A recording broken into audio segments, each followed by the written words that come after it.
Is Austin's housing market slowing down? We'll find out today. We're going to fill you in. Hey, I'm Ryan Rodenbeck. I am the founder of Spyglass Realty, and I am joined again today with my associate, Matt Edwards. Today we're going to be looking at the latest numbers from the Austin Board of Realtors showing what happened in October. All right, so what I'll do is just kind of run through the boring stats of things, and then we'll kind of get into a little deeper on the topic with Ryan here. So basically, year over year in the Austin Round Rock MSA area, our sales increased 2.2%. The city of Austin actually declined 1.7%, and that's probably due to the lack of new construction, where most of all the new construction is going on in the metro area, Pflugerville, Round Rock, Cedar Park. Outside the metro area. Yeah, outside the metro area. And and then we saw a 5.4% increase in home sales in Williamson County, and then 6.2% in Hays County. So lots of home sales going on down there compared to October of last year. And then looks like we ticked up in months of inventory to 2.8 in the metro area, and then which is still well below the estimated 6 to 6.5 months worth of inventory. That equals kind of a balanced housing market. So based on our months of inventory, we're definitely still in a seller's market. Is that kind of what you're seeing out there? Yeah, it's an odd time right now for Austin because, we still have very low inventory, but it's been kind of slow over the last couple of months. And not just with our listings, but with, people that I associate with, that would talk a lot about real estate with other brokers in town. It's the same all around. Now, we typically don't carry a lot of listings this time of year because we advise our clients that if they don't have to sell, that they wait till January. Speaking of which, Sunny is going to drop a link into the chat here. It's the seasonality to market report, which shows you the best times to sell and the best times to buy. And right now is not the best time to sell.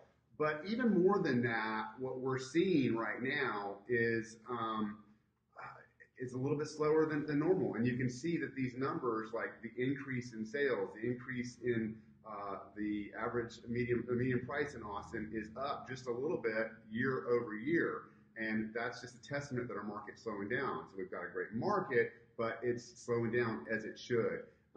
One thing I'll add to this is the last couple weeks, we've seen an uptick in what feels like action in the market. And I've gotten that from the other agents or brokers I associate with. So that's that's a good sign. And, with all this going into the spring selling season, who knows what's going to happen. At least we are, at a 10-year high on new construction in the area. Now, that's not the city of Austin. That's the metro area. Mm-hmm. Again, outside of Austin. Outside of Austin, which is Pflugerville, Round Rock, Cedar Park, Kyle, those areas where all the big-time home builders are building, massive developments. That is not going on in the city to nearly that extent. Yeah, but let's put this in perspective. They're building, but we're years behind what we need to do, right? So,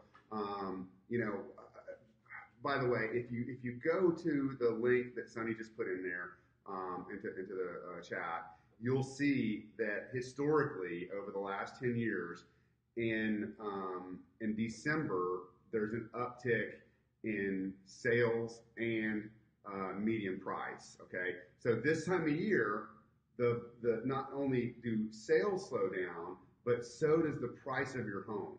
Okay, which is very interesting. And then in December, it starts going up. And the reason it starts going up is because inventory is even lower in December than any other month. So you'll have a little bit of demand, which not a lot because it's the holidays, but lower inventory in December than any other month of the year. So we have a lot of listings lined up from January to May, and we're expecting a pretty decent selling season from January to May. What else do you have there?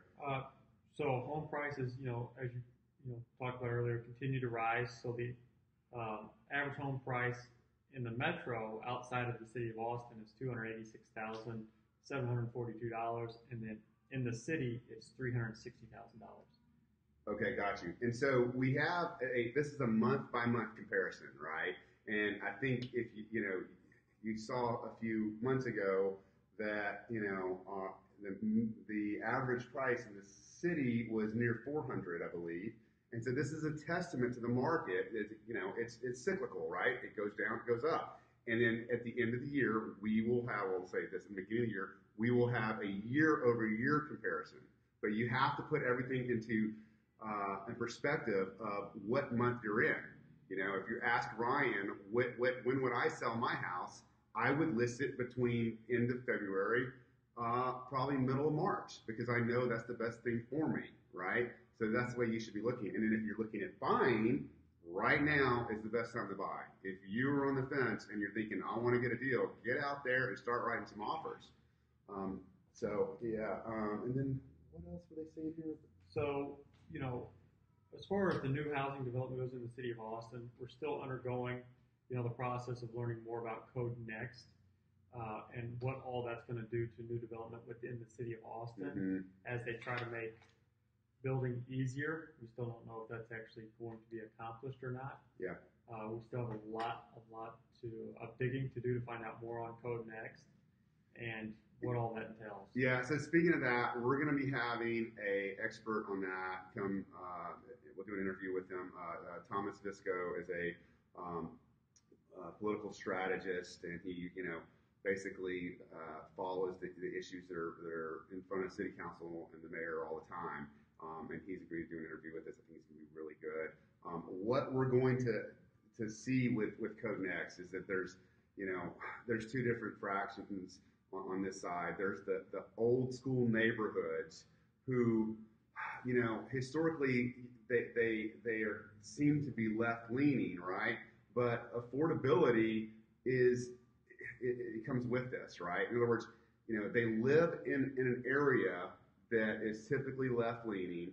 They vote politically left, but they also don't want to give up any new zoning rights so that someone can take their quarter acre in Allendale and build affordable housing. And when we talk about affordable, we're not talking about building projects, right? We're talking about density, right? And so this city has a huge problem with growth. Right. Lots of A and B units. Lots of A, B, C, and D units, right? That's true, yeah. That's what Code Next is designed to do, is to promote more density so that people can live in the core of Austin, and that it actually solves a couple problems. You've got affordability, and you've got traffic, right? And if something doesn't change, if someone doesn't, kind of give up concede to this, the problem is the politicians in these areas are, the squeaky wheel gets the grease, right? And the squeaky wheel are the neighborhoods that are very loud about not wanting to change. I saw something on an Allendale neighborhood about not wanting to do any Code Next because they didn't want mixed use on Burnett because it would be an eyesore. So, is it worse than the storage units that are already there? I would say no. I would say I'd like a mixed use and a good restaurant over a big space with a bunch of storage units. Yeah. Or a couple of rundown used car lots. Yeah. Or, used gas stations that, the land's more valuable for new construction. Same thing with Lamar. It happened a few years ago. When I first moved to Barton Hills, it was, pawn shop, muffler shop, and now it's just a great place to live. So, Lamar's a prime example of what Burnett could be. Yeah. 5 years ago, Lamar was not that great, and now you drive down it, and you've got new restaurants, new construction, and it's not an eyesore. No, it's really not. It actually is really nice, and it's much nicer to look at. Yeah, and we don't go far when we go out to dinner. One thing I wanted to kind of go over, Matt, with everyone is that we're getting ready to put a great property on the market in Barton Hills in the next couple weeks. We're going to be doing a pre-MLS pocket listing for the month of December. While we're doing this, we want to showcase how we market property. One of our neighbors neighbors had a house listed, and one thing I noticed is there's a sign in the yard and a coming soon, an open house. That's all there is to it. So if you live in 78704 and you're watching this video, or watch what we do with this listing. We're doing a video shoot tomorrow. My wife Angel is going to be doing a video shoot tomorrow. We're going to be making a landing page specifically dedicated to that listing, and we are going to push it out like crazy. What we do with marketing is kind of like, you have your in-house marketing specialist, right? And we do much more than the bare minimum. And then what we're able to do, if this property doesn't sell in 2 weeks, then what we do is we retarget people and bring them back to see that house. It's like this pair of shoes that you see online. We're raising the bar in real estate. It's just like, when you visit a website online, the next thing you know, for the next 2 weeks, you're seeing ads for that company. That's right. Retargeting. And if you're watching this, then you're probably getting sick of seeing us. And you know what? I'm getting sick of seeing us. So what we're going to do... I'm not. Yeah. Well, what we're going to do is we're starting to push this technology into our listings. And you haven't seen a whole lot of that lately because, quite frankly, we haven't had that many listings because, again, we advise our clients to sell when they should sell, right? Not when the agent wants them to sell. When the agent wants to get a paycheck at the end of the year, we don't do that, right? So be on the lookout. We've got a lot of good things coming up with Spyglass Realty. We're going to get better at this video series. Matt and I are coming around on this. And it sounds like in the springtime we may have a little mini studio built out with much better lighting. We're negotiating a lease right now for a property closer into off of Zilker. And if the studio doesn't come out good, blame Sunny. That's right. We always blame Sunny for everything. Guys, I think that's all we got. If you have any interest in getting an evaluation for your home, let me know. Put an ad or put a link in the comments here. You can reach me at 512-965-1480. Matt, you want to give up your number to the public here? Yeah, 512-701-2528. All right, guys. Have a great weekend. If you have any questions about the market, please let me know. Thanks, guys.